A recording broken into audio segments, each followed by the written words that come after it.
Selamat pagi dan salam sejahtera kepada pensyarah Salimi Salim. Hari ini untuk tugasan pembentangan, saya selaku wakil kumpulan Mirul Mandun akan memilih tajuk pembentangan 1, yaitu kesan perjanjian Inggris Belanda terhadap alam Melayu, ataupun lebih spesifiknya pada tahun 1824 perjanjian ini dimeterai. Sebelum saya mulakan pembentangan ini, antara ahli kumpulannya adalah saya, Mirul Mandun, kedua Muhammad Nur Faizi bin Idin, dan yang ketiga adalah Muhammad Ilwin bin Darwin. Tanpa membuang masa, perjanjian Inggris Belanda pada tahun 1824 ini juga dikenali sebagai salah satu persetiaan London. Ialah salah satu perjanjian antara United Kingdom ke Maharajaan Bersatu Belanda di London pada 17 Mac 1824. Perjanjian ini dibuat bagi menyelesaikan pertikaian yang muncul selepas perjanjian Inggris Belanda pada tahun 1814. Sebelum saya masuk kepada kesan-kesan perjanjian, saya akan terangkan sedikit syarat-syarat yang tertulis pada perjanjian tersebut. Antara yang pertama adalah Belanda mengiktiraf kedudukan Inggris di Singapura. Yang kedua, Belanda akan menyerahkan Melaka kepada pihak British dan sebagai balasannya, pihak British pula akan memberikan Bangka Hulu kepada pihak Belanda. Dan yang ketiga, lanun di Kepulauan Melayu ialah ditanggung jawab kedua-dua belah pihak, yaitu British dan Belanda. Belanda tidak membuat sebarang perjanjian atau terlibat dalam hal ehwal negeri-negeri Melayu. Dan yang kelima adalah pihak British tidak membuat sebarang perjanjian atau terlibat dalam mana-mana hal ehwal kerajaan di selatan Singapura yang berada di bawah pengaruh pihak Belanda dan juga Sumatera. Itu adalah antara syarat-syarat perjanjian yang dipersetujui antara kedua-dua belah pihak. Dan kita akan masuk kepada kesan perjanjian Belanda dan Inggris ini tanah Melayu, yaitu ada 3. Dan yang pertama saya akan terangkan, dan yang kedua akan diterangkan oleh rekan-rekan saya, dan yang ketiga, dan seterusnya. Kesan yang pertama adalah pembahagian Pulau Melayu kepada 2 lingkungan, yaitu pengaruh British dan pengaruh Belanda. Kepulauan Melayu dibahagikan kepada 2 kepulauan. Kepulauan Melayu dibahagikan kepada 2 lingkungan pengaruh, yaitu Singapura dan negeri-negeri di utara Selat Singapura menjadi hak milik Inggris, sementara Sumatera dan wilayah Selat Singapura menjadi hak milik Belanda. Akibat perjanjian itu, kuasa Inggris dan Belanda telah berjaya meluaskan pengaruh masing-masing tanpa gangguan mana-mana pihak. Itulah kesan-kesan yang pertama, dan kita pergi kepada kesan yang kedua.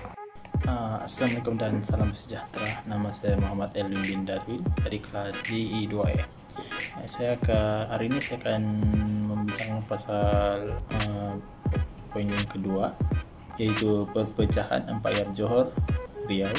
Empayar Johor Riau berakhir apabila Singapura dan tanah besar Johor jatuh ke tangan British dan Kepulauan Riau di bawah pengaruh Belanda.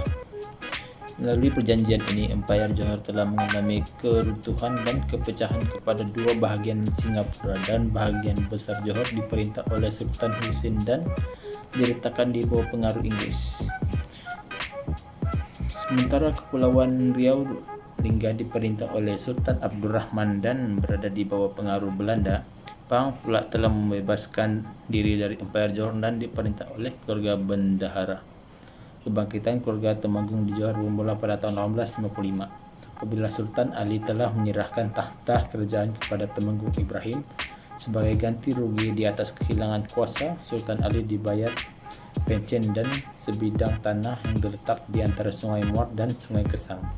Sementara itu, pada bulan Agustus 1824, Singapura telah dipisahkan dan Johor dan dijadikan tanah jajahan Inggris.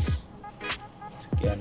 Assalamualaikum kepada nama saya Muhammad Nur Faizi bin Idin, nomor matris 07 DI 19F 20332. Okey, seterusnya saya akan menerangkan persaingan kuasa antara Belanda dengan British semakin sengit. Pertelingkahan di antara Inggris dan Belanda di timur masih berterusan kerana Belanda tidak mematuhi perjanjian, kerana Belanda masih terus mengamalkan monopoli rempahnya di India. timur dan masih mengenakan cukai yang tinggi kepada pedagang-pedagang Inggeris yang berlabuh di Betawi. Perselisihan antara Inggeris dan Belanda juga berpunca daripada masalah pelabuhan yang telah diserahkan oleh Sultan Brunei kepada HTI pada tahun 1846. Belanda membantah tindakan itu kerana menganggap labuan berada di bawah pengaruh mereka, yaitu di selatan Selat Singapura.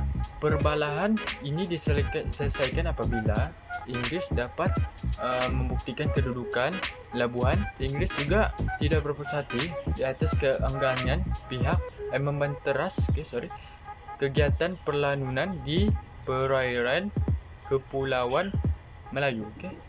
Belanda hanya bertindak menghapuskan kegiatan lanun di perairan Hindi di timur sahaja. Hanya pihak Inggris saja yang berusaha berkeras untuk menghapuskan lanun di Selat Melaka dan Selat Sunda. Keadaan ini telah menyebabkan Inggris terpaksa membelanjakan wang yang banyak untuk menghapuskan kegiatan lanun di kegiatan lanun ini. Itu saja dari kami.